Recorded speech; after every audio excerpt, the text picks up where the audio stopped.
Hello, my dear Aquarius friends. You are the ones who march to your own drummer and ask yourself at least once a week, am I crazy or is the world crazy? By now, I hope you know it is not you. Good. I have for you your wonderful April horoscope, your forecast for this month. Um, After you have watched this, if you want more information about your forecast, um, go to my website, MaxineTaylor.com. I'm offering a spring special. We need all the astrological help we can get right now as our world is going through turmoil. And so I'm offering a special a little earlier than I had planned, but nevertheless, timing is everything. So let's talk about this awesome forecast I got here. Looking at it. Look at this. Mars, the red planet. Wherever Mars is, that's what you throw yourself into. It's what comes first to you. It's what you'll fight with and fight for. And so with Mars in the first house, you're acting like a disguised Aries. And you're saying, I'm doing what I want, when I want, how I want, because I can. Bravo. Yes, do your thing your way and do it now. Absolutely. Mars is in Aquarius the entire month of April, and you are the true humanitarian taking a stand for you. I love it. Now look at Mercury. This is the blue planet, and it moves through three houses. The first one, it's been sitting in for a little bit. That's the second house of money. And Mercury is what we think about and talk about.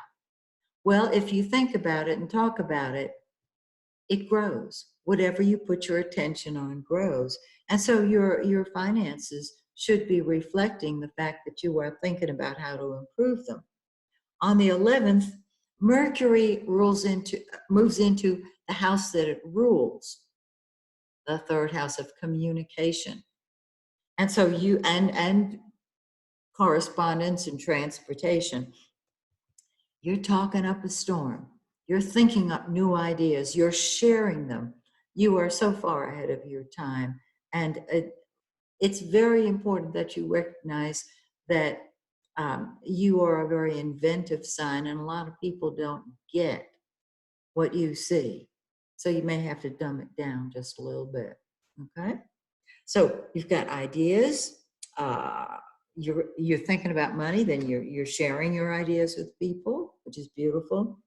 And then on the 27th of the month, Mercury moves into your fourth house of home, family, and real estate.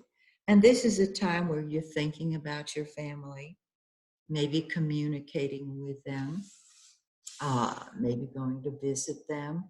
It's toward the end of the month, and we just don't know what's going to be happening in our crazy, mixed up world right now.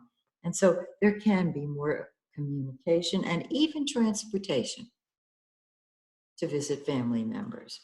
Now look at the yellow planet, the sun. That is the giver of life. Wherever the sun is, that's the area that opens up and shines. Well, it's in your third house of ideas and communication and transportation, but it's short distance and duration transportation, not long distance. So you can do this by car or motorcycle or on foot. Okay? Lots of communication, and you've got terrific ideas. On the 20th, the sun enters your fourth house. And the sun is our healer. So if there has been any issue, a domestic issue, family issue, that you want to put light on so that you can improve it, that will start after the 20th. I love this. It's just beautiful. And then, of course, a week later, Mercury comes in, motor mouthing it and talking about it. So there are issues that you can clear up during this time. Now look at Venus, the pink planet. Venus is love and beauty and all. Venus is the lesser benefic, so it brings happiness. It brings a loving disposition.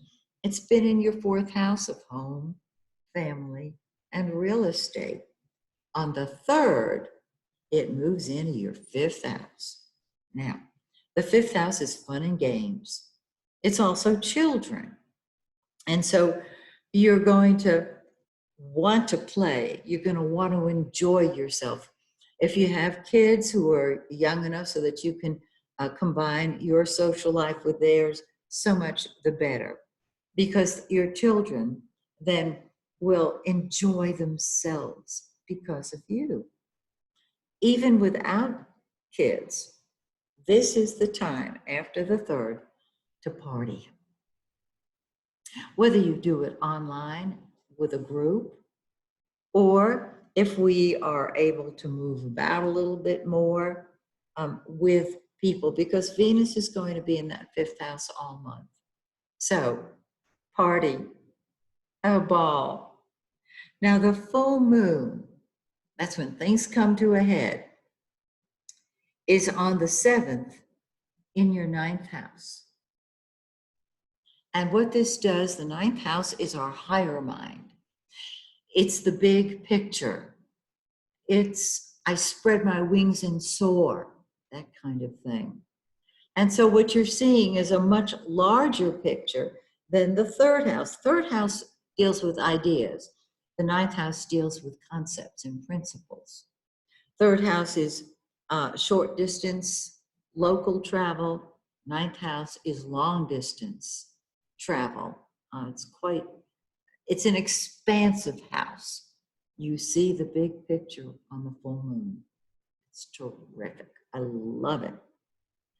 2 weeks later, we've got a new moon, and it's back in that fourth house that says, well, I took a mental trip on the full moon, and now the energy is focused on my home, my family, and just enjoying where I live. And so this is your monthly forecast. Don't you love it? I think it's terrific. And I hope you'll join me next month when once again I take a look at your monthly forecast. Till then, this is Maxine Taylor saying, may the stars shine brightly on you and yours.